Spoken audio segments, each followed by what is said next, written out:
Okay, this is now the 5 Minute Tarot for the 3rd of February 2018.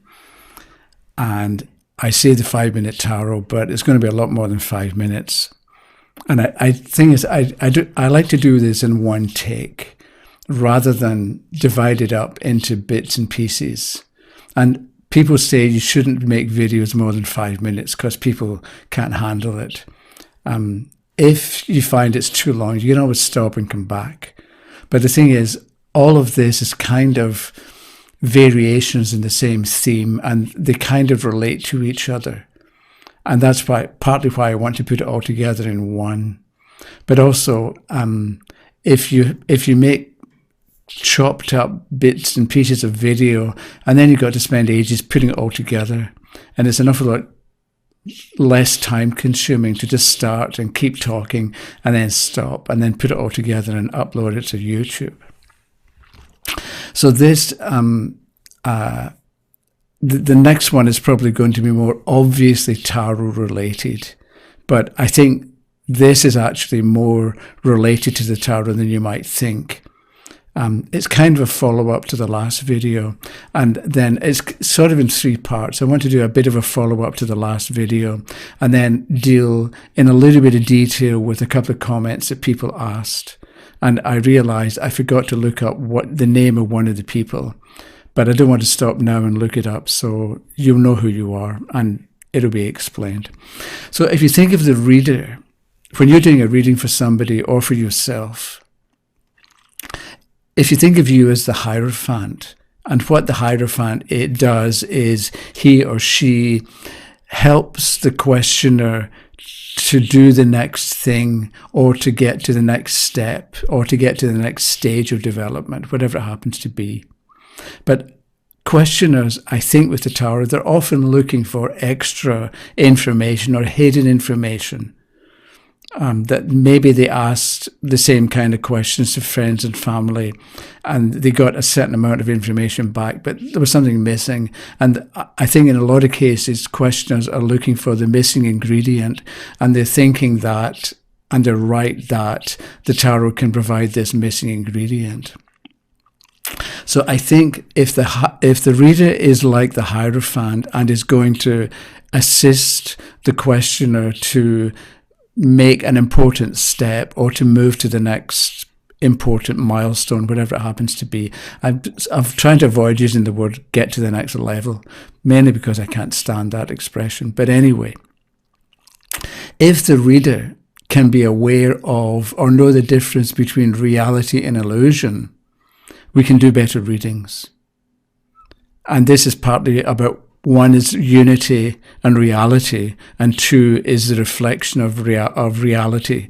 But it's a reflection, it's not the original. And if readers can get that idea in their mind, it means that they can deal with any question or any situation and see what's going on with it and not be taken in by the appearance. And this can be important because what if the tarot describes the reality and not the appearance? So that when somebody asks a question and you turn cards, you're being told what's real and what's true, even if the person doesn't get it or doesn't see it that way. Because people live in and are taken in by the appearance. I'm thinking of an example of, I think I gave it once before. You walk into a room and you've got 2 boys and Tom hits Billy. And so you punish Tom for hitting Billy because you're not supposed to do that. But you didn't know that all day Billy had been teasing Tom and annoying him, and Tom eventually couldn't get through to Billy and ended up hitting him, and that's when you walked in. So you see the end result or the end point, but there's an awful lot of the story that you didn't see. So you're taken in by the appearance and you punish Tom instead of really you should be punishing Billy. And maybe that's what the tarot shows. When you ask a question and choose cards, maybe what's in front of you is actually the reality of the situation and not so much the appearance. So let's say somebody asks, will I get a promotion? And you turn cards and say, yes, it's going to happen, but they don't get a promotion. Were you wrong? And maybe what if the tarot deals with the reality, maybe the tarot, by looking like the answer was yes, is getting the person, the questioner, to take seriously their desire for a promotion. And if you don't get this one, keep going for it, because it's going to be good for them. They'll learn new skills and learn new abilities. They'll meet new and interesting people. They'll go different places. So the answer is yes, and it's because getting a promotion is going to be really good and productive for the questioner, even if in this instance they don't get the job they were going for. So the reader, when we're answering questions, maybe we help the questioner understand and work with what's really going on, rather than be taken in by the appearance. Okay, that was kind of the introduction. So this is point number 1, and it has to do with someone, MQ Martini, I think it was. Maybe it's Mac Martini. Anyway, so I thought I'd reply to a comment, and I thought of something else that I wanted to say in the comment, but also it might be useful for you to hear. Okay, let's say there is such a thing as harmony and unity, and we can see it in art and music. And so we can appreciate and recognize the truth that everything can fit together, and the idea, it seems to exist. You know, you can look at a painting and see a harmonious combination of colors or shapes or whatever it happens to be. You can listen to music and get the same idea. Random notes are put together in a harmonious way. So you can take various bits and pieces and put them together, and it works. And that's the point, it works. And it's real. And I was thinking of an example of this. Years ago, I was in the Rijksmuseum in Amsterdam, and I was walking through, and there was a painting by Van Gogh. I'm not a big fan of Vincent, but it was something like Lark and Cornfield or something like that. And so you had this cornfield, and all the corn was going this way, but there was this little lark, and it was going the other way.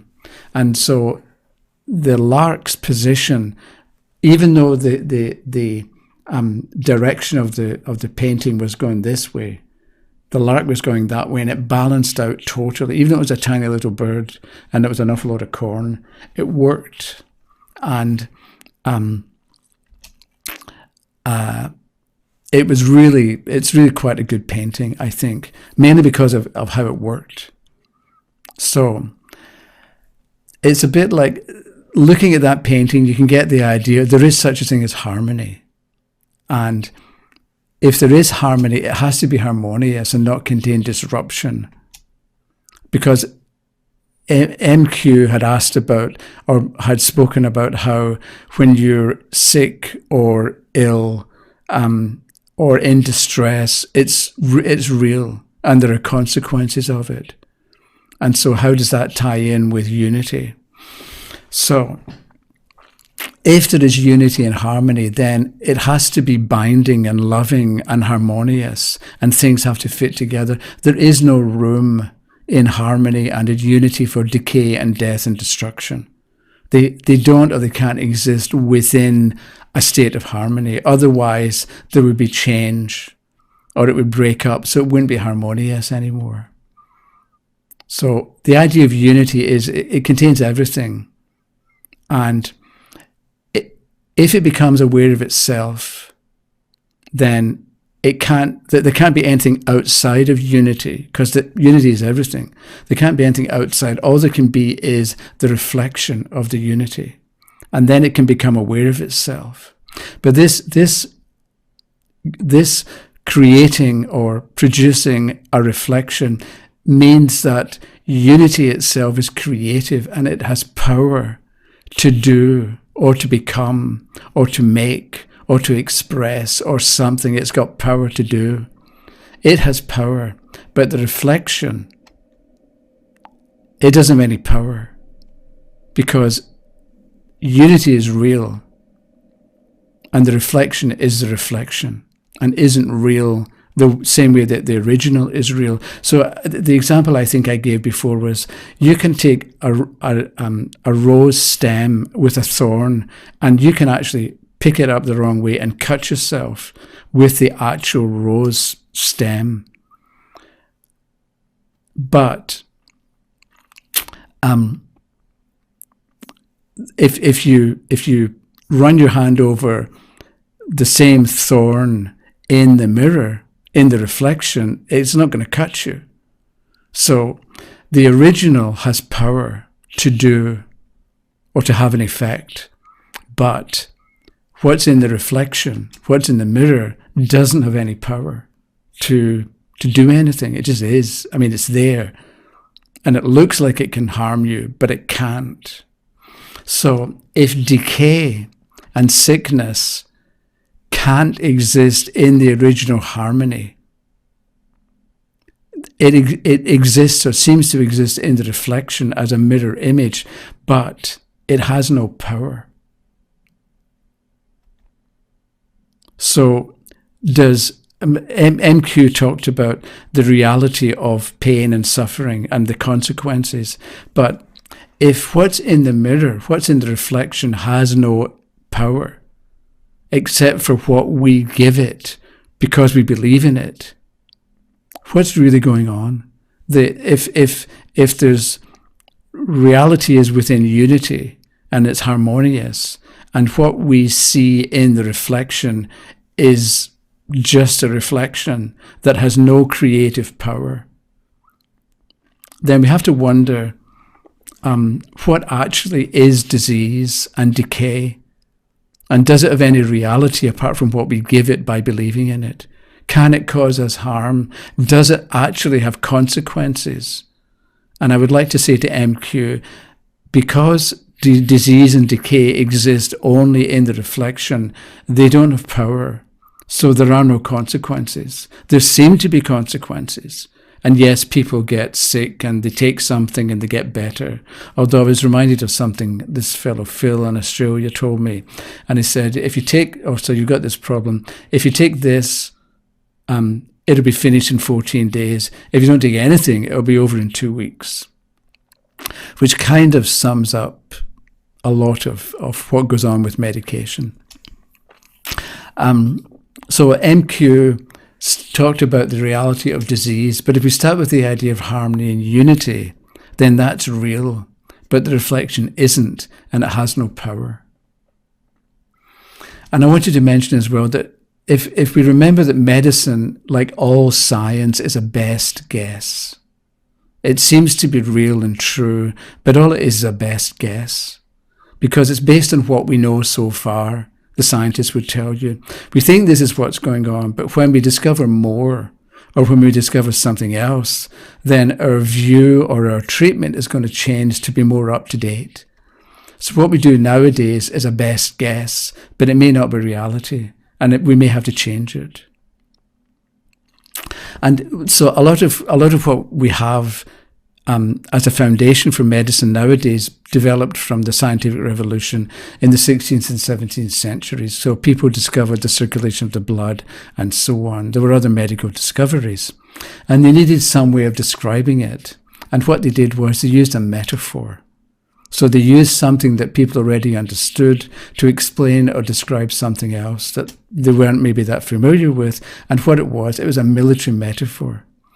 But we should remember that it's just one way of describing, but it isn't automatically or necessarily the right way or the best way or the correct metaphor. So because it was military, you've got the idea that you've got the body and you can have invading germs, like an invading army, and the body's defense mechanism has to come into play, and then it's going to send out its soldiers, its red blood cells, that are going to surround the invading germs and kill them. You know, it's all very mechanical and military, but it's one way of describing what's going on. Even though nowadays people are into genetics, okay, well, what you've got is genetics, so you need to be tested and your children need to be tested, and we're going to discover that it's all genetic, which is different from what it used to be. But again, science is a best guess. And so the current fad for genetic causes of disease, changes how things operate. But imagine in the 16th century, if instead of using a military metaphor, they'd used a musical metaphor. Maybe we would have been made use more early of the idea of the body and mind in a more organic way, or a more interdependent way, because we've got body, mind, and spirit, and they all work together. That might have been prevalent and a starting point if they'd used a musical metaphor 300 years ago. I'm going to give you a link to somebody called Myles, and he's in a band called Native Construct. They're in Boston, and they do progressive metal, which isn't maybe relevant. He has a video. Myles has a video where he shows how music works. And so he gives the example of C major. So you get C, D, E, F, G, A, B, C. And so he shows you that the difference between notes. So the C that begins it all is tonic and stable. But you get other notes in the scale that are dominant and subdominant and stable or unstable. So when you play an unstable or subdominant or a dominant note, you're kind of up in the, and he demonstrates this with playing a guitar. And it's a bit like when you play these notes, it's not complete, you're sort of left up in the air and you want it to resolve into something else. So you play C and you're back home and you can relax and it's complete. So those early scientists might have spoken about how certain functions in the body, they're tonic or home-like, and they're complete within themselves. Because you can play C or C major chord, and it sounds complete, and you can live with it, and it's right. Whereas other functions and other organs in the body might be kind of subdominant or dependent on other functions or organs if they're going to function in a complete and harmonious way. And that would have changed our view of an understanding of medicine. So when we're thinking about illness and disease, remember it's a military metaphor and not necessarily a description of reality. And also remember that the original has power, like the thorn in the rose stem, but the reflection doesn't have power to do anything, apart from the power we give it by believing in it. Okay, the second comment was from Merrill. And she was wondering if the ideas about unity and so on, are they Buddhist? Or because she thought they sounded a bit Christian. But I want to say that I'm not a Buddhist, I'm not a Christian. But I want to say that the exploration of unity and its reflection and so on, it's astrological. And astrology predates religion. So what we get from astrology is more pure, and it's kind of uncontaminated by human manipulative ideas that want to keep people in line and want to keep them obedient to a power hierarchy. Because that's what religion is. It's sort of organized to keep people ignorant. I'm not saying all religion, but to keep people uncertain, or to make them do things with the promise of you get your reward in heaven. And it's really organized religion is quite manipulative, and it's not that interested in people being free, certainly not in this lifetime. So I'm not a big fan of religion, but I am a big fan of astrology. So the reason I'm talking about unity and its reflection, one is the number of the sun. You may know, but the sun's symbol is a circle with a dot in the middle. And this is something to consider. So the circle can be the zodiac, and the dot can be the earth, apparently the center of the zodiac. Or the circle can represent no beginning and no end, that there is the idea that there is eternal life, that there's a cycle, there's a circle of life, and it's got no obvious beginning and no obvious end. And we operate within that particular circle. So the circle with the dot in the middle and unity and one and the sun all go together. And number two is the moon. And the moon, as seen from Earth, has no light of her own. And so the moon shines by reflected light, and so on. And so we've got one is unity and the original, and two, the moon is the reflection of the original. So what I've been talking about, you can say it's Buddhist, you can say it's Christian, you can draw parallels with Buddhist philosophy or Hindu philosophy, but my starting point has been astrological. And then with the third number, as I showed you last time, Jupiter, you've got a semicircle and a cross. So with the numbers 3 and with the planet Jupiter, we have the introduction of the equal armed cross that represents the Earth or life on Earth. And so you can do a lot with the circle is spirit, the semicircle is soul, and the cross is matter. And you can do a lot with how planets are represented by one or more of these 3 basic shapes, and you can contemplate them and meditate on them and get get closer to truth by considering the circle, the semicircle, and the cross. So my speculations and ideas here, they're astrological, as well as they're based on the words that we use and their original meanings. So we're told in the Bible that in the beginning God created the heavens and the earth. But the word create comes from a root that means to bring into focus. So it wasn't that there was nothing and then God suddenly created something out of nothing. But what we're actually being told is that in the beginning, God, and I'd also like to say the next time you think about God, think of God as a verb, an action word, and not a noun and not a person.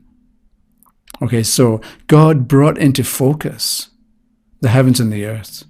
They were already there, but they weren't recognized, or they became visible, or they became available to our consciousness. It's a bit like Pluto was discovered in 1931. It had been speculated it was there a few years earlier by Percival Lowell.